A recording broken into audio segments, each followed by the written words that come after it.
Was good. I'm hella late to this, I already know, but man, this is crazy. But check out the case of Susan Cox Powell. I had bumped into a piece of this video when we were watching, what was it, like 8 horrible or horrific? It was something we watched that was hella crazy, but a piece of this had popped up. And I can instantly tell when it popped up. Let me grab my water. 1 second. I can tell when it popped up. Hold up.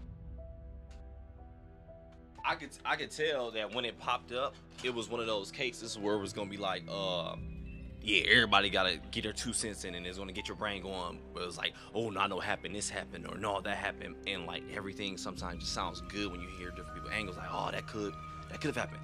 Shit, that could have happened. Dang, that makes sense. That's just stupid. So we started talking about it a little bit, and I mentioned the Chris Watts case. We about to start the video, but y'all was like, yo, basically y'all just told me like, yeah, you gotta check this case out. It is really some ish in here. Whatever. I'll check out the case of Susan Cox Powell. By that chapter. Once you got the original video, link, my bad, link will be in the description below. But let's go.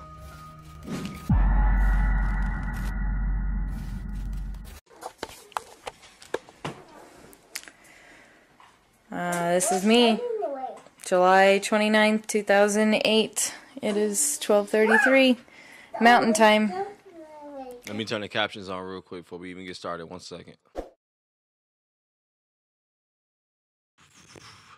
Never mind, yo. Those captions taking up like the whole screen for some reason. This is me, July 29th, 2008. It is 12:33 Mountain Time. Covering all my bases, making sure that if something happens to me or my family or all of us, that our assets are documented. Hope everything works out and we're all happy and live happily ever after as much as that's possible. Hey that you crazy, and welcome. dog. My name is Mike, and in this video we're looking into, oh boy, the disappearance of Susan Cox Powell and the actions of her husband, Josh Powell. It's a very messed up story. Susan went missing on the 6th of December 2009. But this isn't one of those missing without a trace stories. We have a very good idea of what happened to her. It's just unfortunately, there is no one left alive to tell the tale. This is the story of the disappearance of Susan Cox Powell and those involved. What the hell, dog? This is about to get so dark.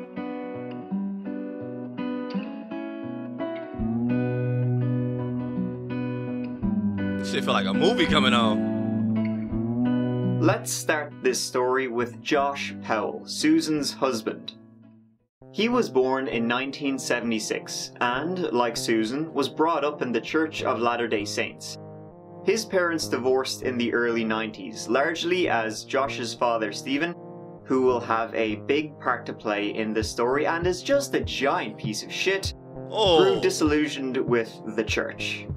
Stephen also shared naughty magazines with Josh and Josh's 2 brothers, so he was not the best role model. Stephen divorced his wife in 1992, and the divorce papers showed Josh grew up a troubled kid who attempted suicide, killed pet gerbils, early signs of a serial killer, and once threatened his mother with a butcher knife. Hold on, wait, go back. Early Wow, that's crazy how that can come. When I be hearing these type of stories, that it come from your own child. Like, bruh. Like, a woman legit carried your ass for 9 months to cook your little stupid ass just for you to come out. Like, wow, you gonna be the one to kill me? That's stupid. 3, torture small animals. This is one of the strongest warning signs. Children who torture, oh yeah, I know about this, or kill small animals like squirrels, birds, cats, and dogs without showing remorse are highly likely to be sociopaths. Many serial killers. Oh, bad. Let me turn my damn phone on vibrate. Many serial killers kill to control others' lives, and as children, small animals are the only lives that have the power to control. Damn, I didn't know that end part. Grew up a troubled kid who attempted suicide, killed pet gerbils, early signs of a serial killer, and once threatened his mother with a butcher knife, and early on adopted his father's, let's just say derogatory views of women. Josh later followed in his father's footsteps in more ways than one, and he also left the church. In 1998, Josh moved to Seattle to study at the University of Washington. An ex-girlfriend he had there described So sorry. Everybody want to call. I'm sorry. Hold up. My bad. That was actually an important call. That was dental shit. Gotta start getting my mouth fixed. My bad. Crazy. Go back. Seattle to study at the University of Washington. An ex-girlfriend he had there described him as being very possessive, something we will see moving forward. In 2000, he met Susan Cox, and they married a year later. She was also a member of the Latter-day Saints Church. As a young married couple, they were fairly broke, and so they moved in with Josh's father Stephen, who also lived in Washington. Here the story takes a very definite turn. I already knew. Stephen Powell developed a disturbing sexual fixation with Susan, writing 17 notepads detailing this. He would follow her around, filming her on a camcorder, spied on her while she was in the bathroom, stole her underwear, read her diary, and posted love songs about her online. The fact is, I can hardly control myself when it comes to her, he wrote. What has driven me in the past year is primarily lust. I have never lusted for a woman as I have for Susan. I take chances sometimes to take video clips of her, which I watch regularly. How I would love to kiss those lips, he wrote in his notebooks. Throughout other journal entries, Stephen wondered if their 31-year age difference would be an issue, and he cut out several newspapers. This is your own son's wife, dog. This is so weird already. When he was like the father was a piece of ish, I already knew I wasn't gonna like this story. Because I was like, I already know where this is about to go, dog. Because we'll talk a little more at the end. Yo. And the crazy part is, I feel like they both gonna end up doing some. Oh my gosh. Not both, like the dad and Susan. I feel like the dad and the son gonna end up, I could be wrong, doing something together to her. Forget it. Let's just watch it. This is weird as hell. Lips, he wrote in his notebooks. Throughout other journal entries, Stephen wondered if their 31-year age difference would be an issue. Yes! And he cut out several newspaper articles that discussed age gap relationships. He seemed to take steps that hinted that he would somehow have a future with Susan, who was married to his son. Stephen wrote about selling his home after he learned she thought it was too dark. If Susan one day agreed to marry him, he explained, he would be able to buy a different home. I am still convinced she loves me and is sexually attracted to me, wrote Stephen. He also allegedly made comments that he and his son could share Susan. What'd I just say? Hey, but I'm thinking something else. I'm gonna let the video finish. Just had what is probably the most erotic experience I've had in my entire life. I hate to say it, I mean, of course, because I haven't had that many experiences, but Susan has been feeling ill. She had a cold, and I offered to rub her feet, to rub her toes, to give her some stimulation. That went on. I probably rubbed her feet. Her toes, her beautiful feet. She has such pretty feet. Of course, everything about her is pretty beautiful. And I know she felt it. I mean, she couldn't have missed it. She's not naive either, I know, from what I've read in her journals. That girl is not naive. When I started massaging her legs, I would have loved to go all the way up her legs, but I did do her calves, because her feet were resting in my crotch, so I sort of rubbed her calves. She didn't seem to mind at all having me that close. I mean, I was close. I was touching her with my crotch. Honestly though, which is true, there's no way she should have agreed to let your husband father massage your feet regardless. That shouldn't even really happen at all. I'm still thinking something else though, but it's getting weirder and weirder. Close. I was touching her with my crotch. It's hard to remember everything I did. And I love that woman. She is so beautiful. can't even get enough of her, can't get enough of looking at her. She's so pretty. I thought because the camera went away, came back, he had a shirt on. I thought it was going to go away, come back again. He's going to have no shirt on. Like, boy, if you don't stop. In 2003, he confessed his feelings to her. And Susan, being a normal person, did not take the fact that her father-in-law was in love with her. Yeah, she didn't take that well, as you can imagine. It's weird. I'm probably wrong, but I've really fallen in love with you.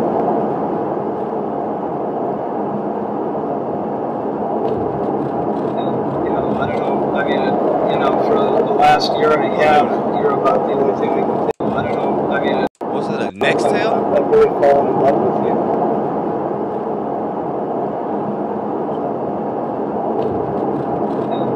I don't know. I mean, for the last year and a half, you're about the only thing we can think about.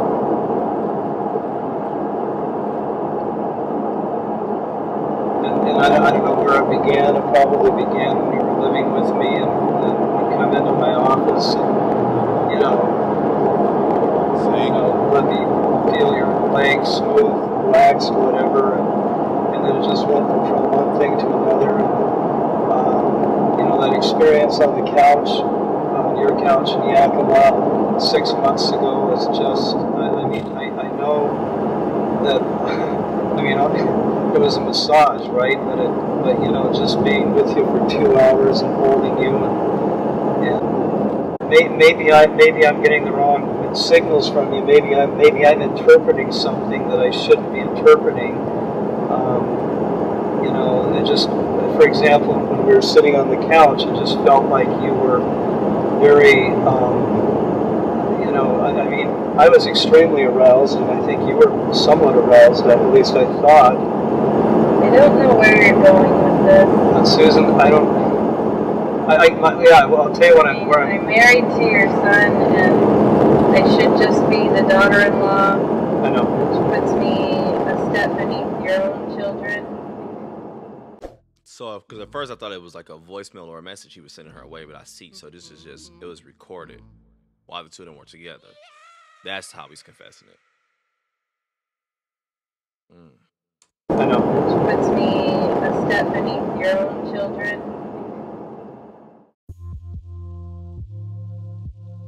On one occasion, Stephen tried to kiss Susan, and so Josh and Susan thought it for the best they move out and never speak to him again. Or at least Susan did. Josh not so much.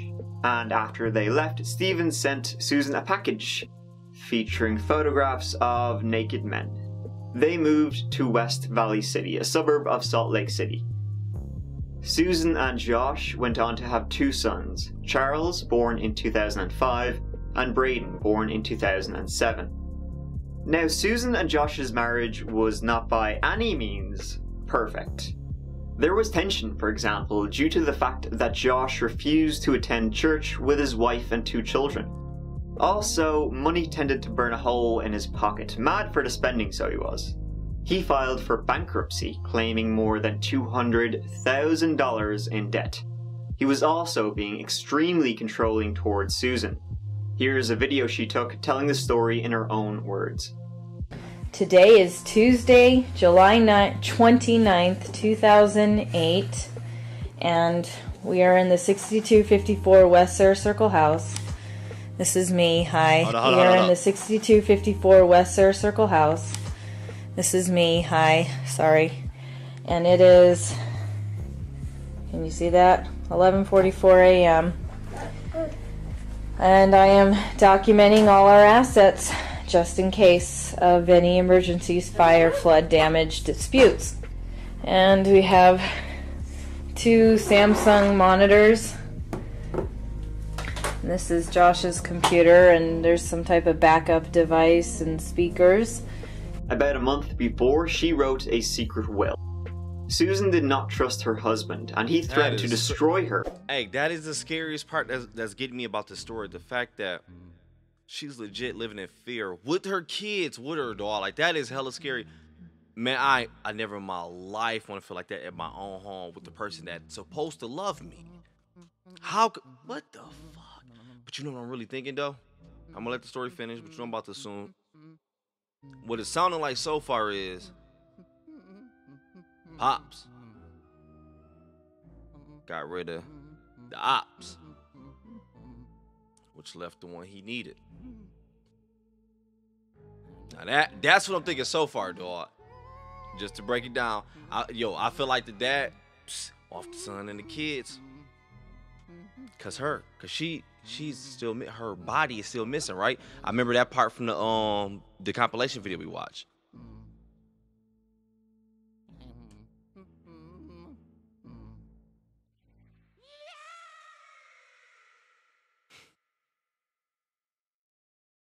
A secret will. Susan did not trust her husband, and he threatened to destroy her if they got divorced and her children would not have a mother and father. Susan wrote, "I want it documented somewhere that there is extreme turmoil in our marriage." She wrote that if she died, it may not be an accident, even if it looks like one. On the morning of December 6th, 2009, Susan, Charles, and Braden attended church services. A neighbor then visited them at home in the afternoon, leaving about 5 p.m. This would be one of the last times Susan was seen alive, or really seen at all. On December 7th, 2009, Susan was reported missing after her family and friends became alerted when she never showed for work at Wells Fargo. Josh and their 2 young sons were initially thought missing as well, as the 2 children had not been dropped off at daycare, and Josh never showed for work. Police failed to make contact with either Josh or Susan after being alerted. The police broke into the house, fearing that they might be victims of carbon monoxide poisoning. They found no one inside, but noticed 2 box fans blowing on a wet spot on the carpet in the somebody house. tried to clean that shit up. Susan's purse and identification were found at the house. That evening, about 6:40 p.m., Josh returned home with the 2 boys, claiming they'd went camping in the middle of the night. He claimed when they left, Susan was sleeping in the home.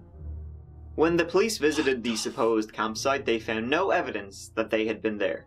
It was also December, so maybe not the best time to take 2 very young children. Facts! In December, you take 2 little kids camping in the woods.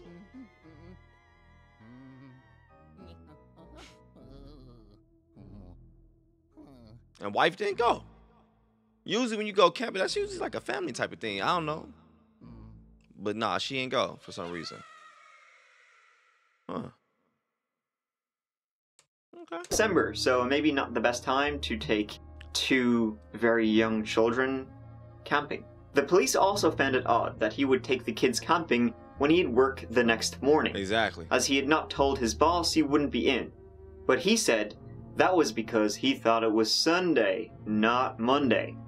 And so he apparently completely forgot what day of the week it was, when he has a job the next morning. How convenient.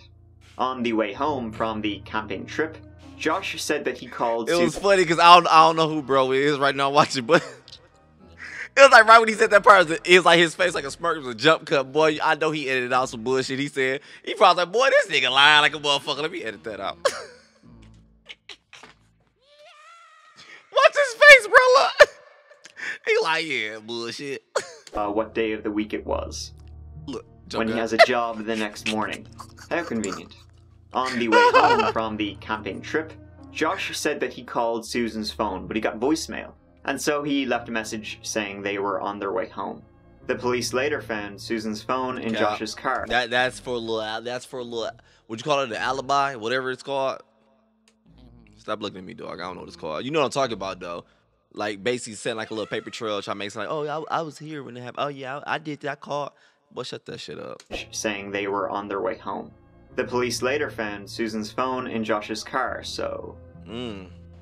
Josh couldn't explain why it was there. Talk to me. At 5:30 p.m., 2 hours after Josh called Susan's voicemail, his sister, Jennifer, called and asked where he'd been. Josh said he was at work. She said she knew he was lying. Josh then said he was camping. Jennifer told him to come home. The police were there and Susan was missing. Josh then asked Jennifer how much she knew. Jennifer said she didn't understand the question. He then hung up. Within a week, Josh Powell was named a person of interest in his wife's disappearance. Stephen Powell would also come under scrutiny by the police, as he was the last person. Can I give one more little opinion real quick? I'm gonna make it quick, my bad. You know what I feel like now? Because the sun ain't seeming that bright to me. I feel like, I could be wrong. Pop's in on something. Pop's in though, like, bro, this dude is goofy though. Got off him too. Cause he can't get caught. I'm gonna let it finish. Stephen Powell would also come under scrutiny by the police, as he was the last person Josh called before Susan went missing. To this day, no one really knows what happened to Susan. Her body, it's never been found. Police searched the Powell's home the day after Susan went missing, and they found blood evidence on a tile floor near the damp sofa where the two fans were. Josh told the authorities the damp sofa was because it had been cleaned before they went camping.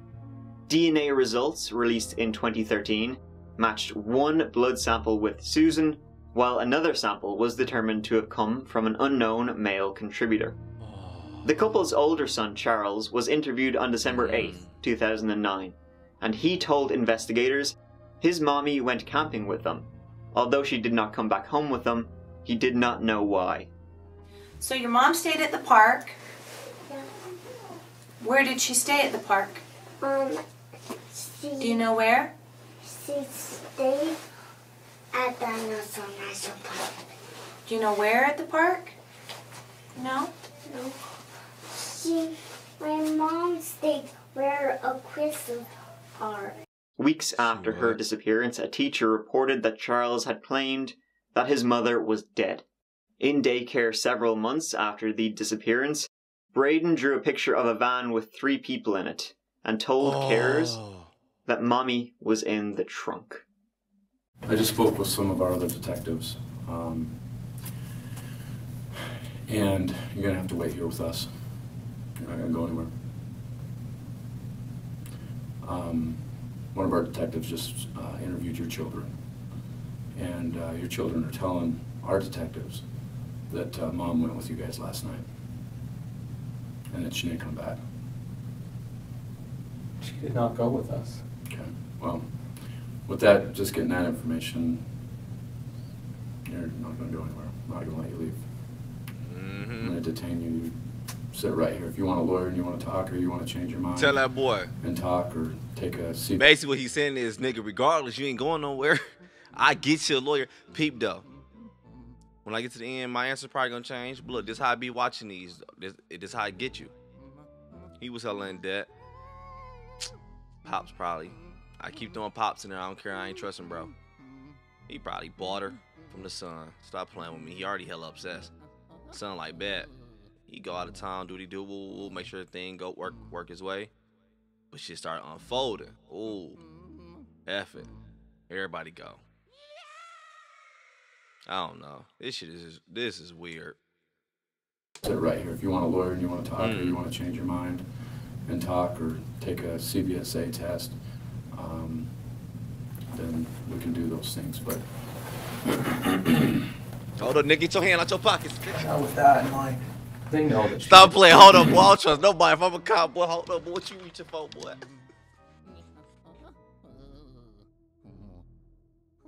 I'm sorry. Go back, boy. Like, Charlie, your ass will get fired. Stop shooting people.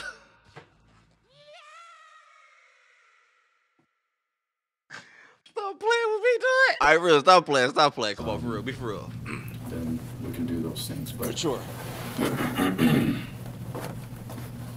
now with that in mind, they know that she didn't go with us. Well, here's the thing, kids are very honest. That's one thing I've learned in the years of doing this job. That when kids talk to us, we'll listen because they're honest. And they never lie, they don't make things up. So if they're saying they were with you, they were with you. Okay, I mean, she was with you. So I have to believe the kids. So now it's gonna be up to you if you wanna help us find her and help us get to the bottom of what really happened here. That's what we're here for, okay? We're gonna find out either way, with your help or without your help. I honestly don't need your help. I feel confident enough in my investigation and his investigation and everybody else involved. We have great detectives in this department that will find out what happened. We'll get to the bottom of this with your help or without your help. So I want to give you the opportunity to help us and tell us what really happened. Because you're the only one that knows. Nothing that happened. She was not with us. And if my kids said that... So your kids lie then? Do your kids lie? Sometimes they do. I mean, if they said that she was with us, they know that's not true. So if they and say... if they said that she was with us, then I guess that would put her out in the Pony Express. Okay, and that's my concern. A week after Susan was reported missing, Josh went to their local bank with a power of attorney form and withdrew all of the money from her IRA accounts. He also cancelled his wife's future chiropractic appointments. Damn. Another thing was that friends of the family spoke to police, saying that Josh had once spoken about how to murder someone and dump the body without getting caught. He declared that a mine shaft would be the best way to get rid of a body. A friend remembered Josh saying that if you knocked a little of the shaft loose, it would all come tumbling down, and no one would really want to travel down it because they are all so unsafe. Josh also remarked that there were many abandoned mine shafts in Utah's West Desert. Wow. It also came to light that 2 years before Susan's disappearance, Josh took out a $500,000 5-year term life insurance policy and a $500,000 rider for Susan. Now I hear you. Wow, this likely looks like a pretty clear-cut case of Josh likely murdering his wife, probably with the help of at least one of his family members, and dumping her body down some mine shaft. So what happened to Josh? Why didn't the police get him? It seems pretty obvious he did it. Yeah, good question. What happened to Josh? Josh? Hey, I'm Chris Jones from Tennessee. How are you? Okay. Yeah. How you doing? I know this has been difficult for you. No, it ain't. What's going through your mind today? Well, I've been trying to figure out what I can do so I don't sit idle. The police planned on questioning Josh again.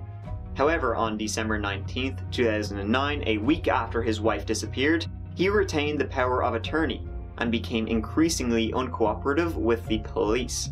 A few days later, he took his sons to Puyallup, Washington, to stay with his father Stephen for the Christmas holidays. On January... So obvious, man. It's so many signs that he did it. Or had something to do with it, regardless. But that's true, dog, because if that legit happened to somebody you love, well, I'm not about to block the police. No, I'm calling you every day. What y'all figure out new? What y'all figure out new? To stay with his father Stephen for the Christmas holidays. On January 6th, he returned with his brother Michael to pack the family's belongings, indicating that he was moving permanently to Puyallup. There, Josh lived with his 2 sons, his father Stephen, his brothers Michael and Jonathan, and his sister Alina. There, using the website susanpowell.org, Josh Powell proclaimed his innocence, spouting conspiracy theories about what really happened. Boy, that site, no you didn't. You spent like $10 on that site. I can tell that was quick.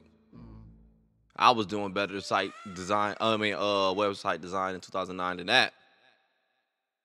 Claimed his innocence, spouting conspiracy theories about what really happened to Susan, even claiming she had run off with another man.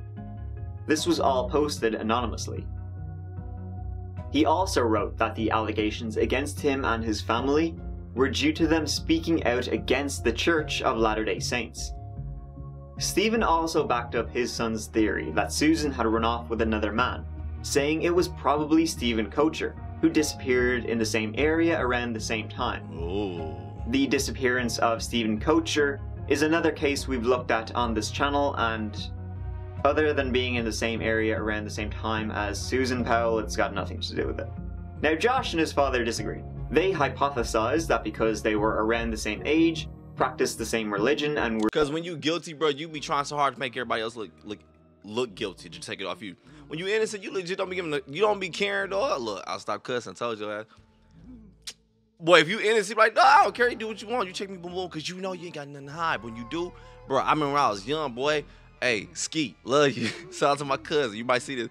Boy, I stole that $100 from your ass, boy, and I was trying to blame everybody else on the block. I had you checking everybody else except me, boy. You won't go check me out. I knocked your ass out. I love you, though. But I'm saying, I was like, yeah, check him. Oh, I saw him over the bar the whole time, boy. It was in my shoe. My bad. Hey, I gave you $75 like last month, though, so we kind of even. At the same time as Susan Powell, it's got nothing to do with it. Now, Josh and his father disagreed. They hypothesized that because they were around the same age, practiced the same religion, and were in the same city leading up to their disappearances, they could have run off to Brazil and started a new life together. Members of both families have denied these allegations. Stephen Powell claimed Susan was flirtatious and very sexual with me. Allegations her family and friends completely rebuked. That was definitely a very one-sided infatuation. Josh's younger brother Michael also became a person of interest in this case, when police discovered he had paid to have his broken down car towed to a salvage yard 2 weeks after Susan— Wait, go back, wait, what did he say? Hold on. Decided infatuation. Josh's younger brother Michael also became a person of interest in this case, when police discovered he had paid to have his broken down car towed to a salvage yard 2 weeks after Susan vanished. Police recovered the vehicle in Oregon and conducted forensic testing. A cadaver dog indicated the presence of human decomposition in the trunk, but DNA tests were inconclusive. He never gave the police a real answer as to why he left his car there. During a police search of the home where the Powells now lived, police discovered thousands of images of women taken by Stephen Powell without their knowledge on his computer, including images of Susan. He was arrested and eventually found guilty of 14 counts of voyeurism. Damn. I didn't want them to have my journals. There's some very embarrassing things in my journals. For which he was sentenced in June 2012 and sent to prison. As a result of this, Josh lost custody of his 2 kids, and they were sent to live with Susan's parents. Which brings us to February 5th, 2012. Damn. Susan has been missing for over 2 years now, and police aren't getting any closer to finding out what happened to her, or getting any more information out of Josh, the #1 suspect. On February 5th, a social worker brought young Charles and Braden to visit their father Josh, who lived alone. The social worker was supposed to monitor the visit between Josh and the boys, but she said that when they arrived at the house, he told the boys, "I've got a surprise for you," and grabbed them and would not let her in the door. Moments later, this happened.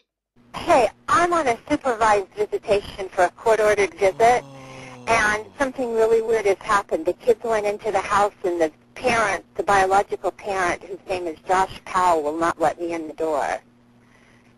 Josh Powell, who lost custody of his 2 boys after being suspected of killing his missing wife Susan back in 2009, killed himself and the children Sunday by setting the house on fire with a gas explosion.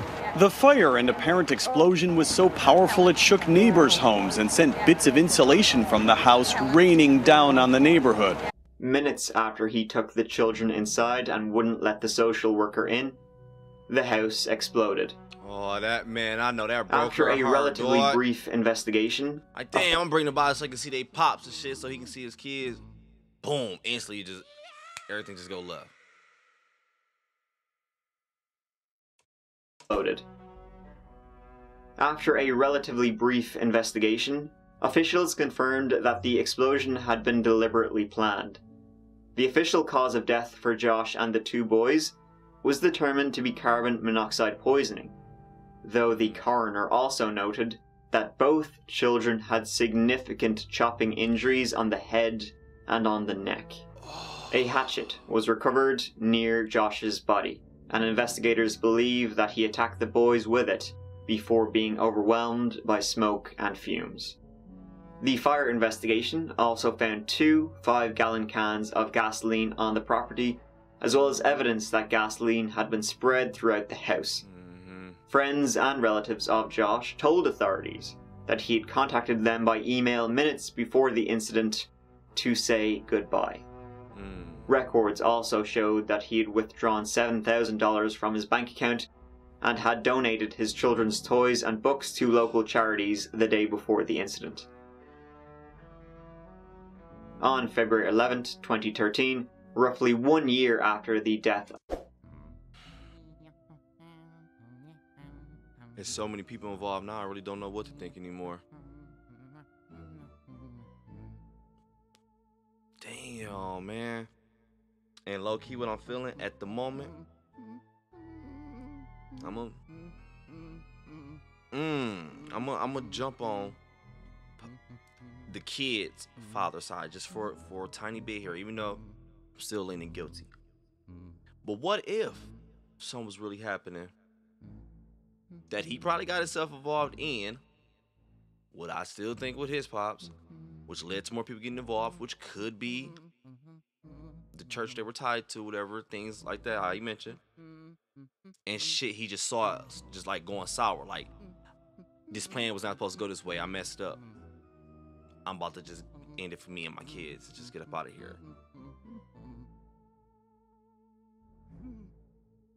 I just don't know no more. But the fact that, damn, like I just kept thinking, like, what if Susan is still alive? What if she was still alive at a certain point, even after this was still going on for months or years later and just waiting to be saved? Or what if she's really dead and really in one of those damn wells? Think we were to check all that. Damn, this story is crazy, man. Books to local charities the day before the incident. Last thing, my bad. And the crazy thing, every time I see these stories, man, that really get your head going, it's always family. Like, damn.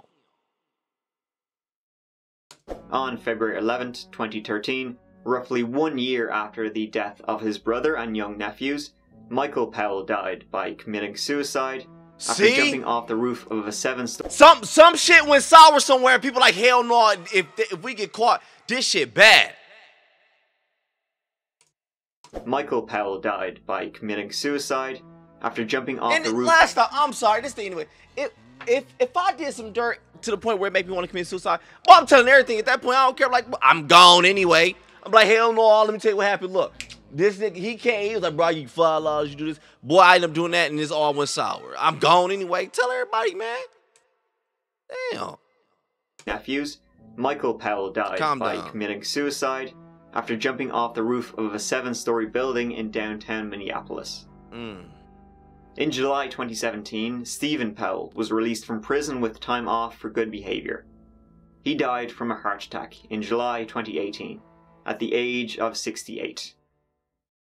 What the f... Police never found any evidence that he had anything to... There's literally no one to talk to. The whole time thinking like, all right, I get it, the dad and the kid's gone. But hey, even if he get out, I know you can't double jeopardy people. Still, blame his ass for something else. Try to find some more shit. Oh, don't do that. That's wrong. But you know what I mean? Still asking some shit. Boy, I could not be a...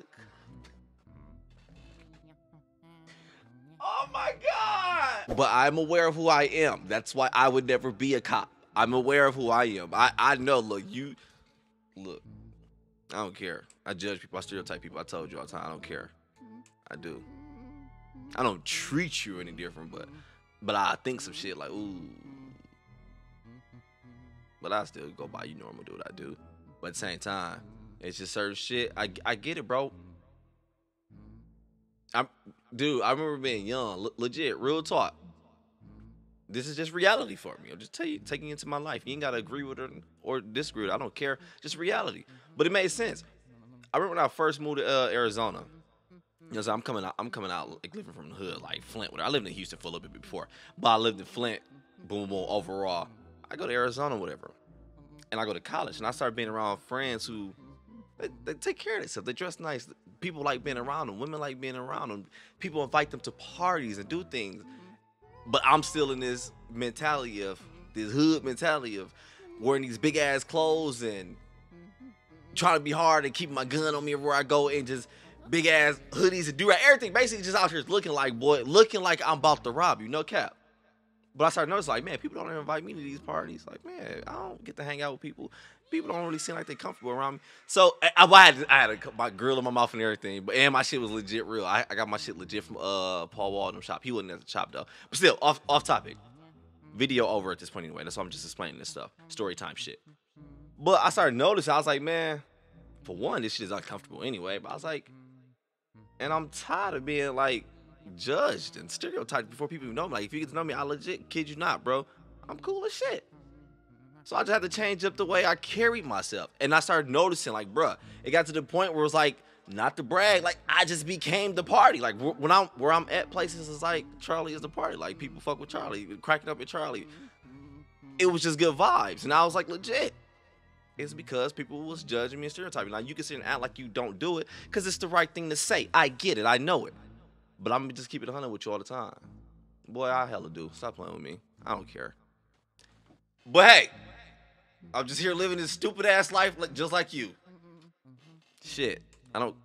My bad. Back to the story. A heart attack in July 2018 at the age of 68.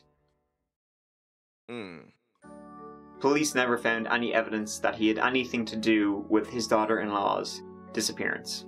Damn. Police believe that Josh and his brother Michael were responsible for Susan's disappearance, and likely his father Stephen had some knowledge of what happened to her also. But at this stage, anyone who was involved is dead, and so what really happened to Susan, it died with them. That sucks. Susan remains a missing persons case, but it's likely her body is down some mine shaft in Utah. There have been calls to have her legally declared dead, with the cause being homicide. Police closed the case of what happened to Susan in 2013, and likely unless some unforeseen information comes to light, we will never know what really happened to her. The people who did know are dead. And it is an incredibly tragic story, especially what happened to the two young boys. Exactly. Thank you so much for watching. Please feel free to subscribe if you want to see more. And I will see you as always real soon in the next video. Thanks again for watching. Take care of yourselves. Mike out. Appreciate that. We say Mike out. His name Mike. Damn. Yo, what the entire hell? It got to a point where it was like, all right, I know what's going on. I see who it is who's doing this. Oh, I think I got the case. And that's usually how those cases work. And everybody think they know the answer. Everybody be putting in their 2 cents. And I ain't gonna lie, like I said, some ish be sounding good, some ish be sounding stupid. But this one was legit hard because it's like, everybody who knows something, at least so far what we think, is gone. Like, legit. When he was saying that at the beginning, I'm thinking like, okay, so of course the wife missing, whatever, husband gone, and the kids gone, boom, boom. I was like, but you can still ask people around. Then they start involving other people. I'm like, okay, ask them some questions when they get out of jail, boom, boom, do whatever. But like, nah, gone. Man, I always see this Kanika Jenkins one. I still want answers on this one. This one was hella big too on like freaking Twitter, Facebook, all that. I was following so many stories, and it, again, so many stories made sense. I was like, oh my gosh, dog. The cases like this is always scare me because these ones are always the ones that where it's like people that's really close to you. It's like, is that she married this guy? Of course, boom. At that point, you just become family.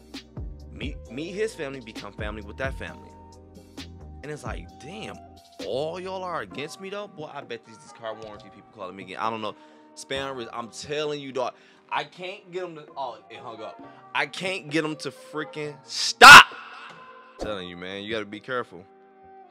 I'm telling you, when y'all be seeing them red flags, it's a difference between when you meet people and like little signs, you're like, ooh, I don't like that. I get it. Ain't nobody gonna be perfect you meet.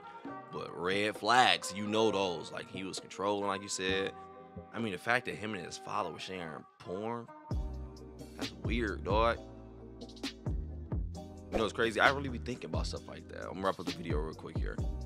Like, what if I just raise all my kids, and one of them end up growing up to be the one that end me, or you know what, it's like this go like, that's crazy as hell. And I'm like, damn, I ain't do nothing. But a lot of them come from homes where it's like they didn't love you, because I was about to say I ain't did nothing but love you, but a lot of them come from homes where I do know they get abused and they grow up with it. But a lot of them do come up, we saw many stories where they come up getting loved, and it's like they'll still take it there. So it's like, just gotta be on guard. Hey, but I'm about to go ahead and get up out of here. Enjoy your day, evening, morning, night, whenever you're watching this. Go and click that like button for me. I appreciate that. But I'm out.